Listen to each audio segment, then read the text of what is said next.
দেখুন স্ট্রোকের আপনি কিভাবে বুঝবেন? হুম, লেমন হিসাবে আমরা কিভাবে বুঝবো যে আমার স্ট্রোক হয়েছে? আমাদের কিন্তু বি ফাস্ট বলে হুম, একটা হুম, হুম। অ্যাক্রোনিম আছে, ওটাকে জানা উচিত। বি হচ্ছে গিয়ে ব্যালেন্স, হ্যাঁ? ব্যালেন্স। হঠাৎ হাঁটতে গিয়ে একটু টাল খাচ্ছি আমি, হাঁটতে পারছি না। হঠাৎ হচ্ছে। ওটা কিন্তু এরকম নয় যে একজন বলছিলেন যে আমার বলছিলেন মাঝে, অনেকদিন মাঝে থেকে মাথা মাঝে হ্যাঁ, হচ্ছে। ওটা হাততাল কিন্তু নয়, মতো। হঠাৎ। ই হচ্ছে গিয়ে আই। আই মানে আমি ধরুন হঠাৎ একটু চোখে ঝাপসা দেখছি অথবা দুটো দেখছি। আচ্ছা, ঠিক আছে? এফ হচ্ছে গিয়ে ফেস। মা একটা মুখের একটা দিক কোন সময় একটু ঝুলে যাচ্ছে অথবা কাজ ড্রুপিং, করছে না কাজ ঠিকমতো করছে না। মুখের আমি কোন একটু দিক। অসাড় ভাব মনে হচ্ছে। ঠিক? এ হচ্ছে গিয়ে আর্ম। আর্ম মানে হাতের একটু অবশ মনে হচ্ছে অথবা কমজোর মনে হচ্ছে কোন একটা হাত। এস হচ্ছে গিয়ে স্পিচ। মানে কথাটা জড়িয়ে যাচ্ছে, একটু কথা বলতে অসুবিধা আছে। এই যে বি ফার্স্ট আর টি হচ্ছে গিয়ে টাইম।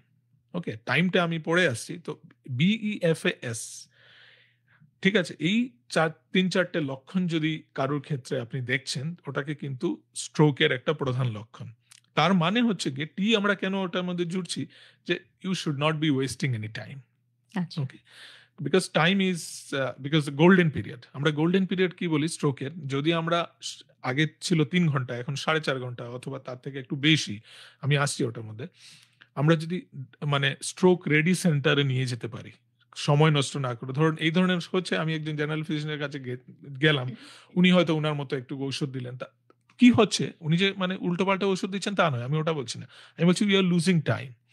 তাই না? প্রপার ট্রিটমেন্ট ও শুরু প্রপার হচ্ছে না। ট্রিটমেন্ট এর সময় শুরু হচ্ছে না। তো ওই সময় নষ্ট না করে আমি যদি একটা ভালো সেন্টারে নিয়ে যেতে পারি, যেগুলো স্ট্রোক রেডি সেন্টার আছে আপনার আশপাশে, তখন স্ট্রোকের একটা মানে প্রপার কারণটা জেনে ওটার ট্রিটমেন্ট শুরু করা সম্ভব। তাতে আপনার স্ট্রোকটা কিন্তু পুরোপুরি সারিয়ে তোলা সম্ভব। এখন আসছি এই যে গোল্ডেন আওয়ারটা। ৪.৫ ঘন্টার মধ্যে যদি আমরা পেশেন্টদেরকে হসপিটালে নিয়ে যাই, তখন আমরা একটা টিপিএ বলে একটা ইনজেকশন আছে। যে টিপিএ ইনজেকশনের মাধ্যমে স্ট্রোকটাকে পুরোপুরি সারিয়ে তোলা সম্ভব হয় অনেক ক্ষেত্রেই। যদি না খুব বড় একটা আ মানে শিরা ক্লট দিয়ে বন্ধ হয়ে যায়। ইসকেমিক স্ট্রোকের ক্ষেত্রে।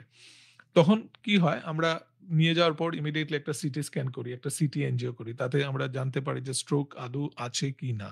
না স্ট্রোক মিমিক হচ্ছে। মানে অনেক ধরনের জিনিস যেগুলো স্ট্রোকের মতোই প্রেজেন্ট করে। আর সিটি এনজিওগ্রাম করে আমরা বুঝতে পারি যে মানে শিরার কোন জায়গাটাতে ক্লট জমে আছে, ব্লকেজটা ব্লকেজ রয়েছে। আছে। ওটা যদি বেশি বড় হয় তখন আমরা আর টিপি এর জন্য ওয়েট করি না। আমরা ডাইরেক্টলি ক্যাথ ল্যাবে নিয়ে যাই। নিয়ে গিয়ে ওটা মাথার ভিতরে সাকশন ডিভাইস আছে, স্ট্যান্ট আছে। ওটা দিয়ে পুরো ক্লটটাকে আমরা বের করে নিয়ে আসি, যেটাকে থ্রম্বেক্টমি বলা হয়। হ্যাঁ? তো এই যে থ্রম্বেক্টমি অথবা টিপিএ, এইটা কিন্তু এই দুটো মানে ট্রিটমেন্ট পুরো স্ট্রোকের ট্রিটমেন্টটাকেই আজকাল মানে পুরো চেঞ্জ হয়ে গেছে। আগে কি হতো? স্ট্রোক হলে একটা মানে অ্যাসপিরিন দেওয়া হতো অথবা ব্লাড থিনার দেওয়া হতো। কিন্তু ওই জিনিসটা কিন্তু স্ট্রোকের পুরো ট্রিটমেন্ট নয়।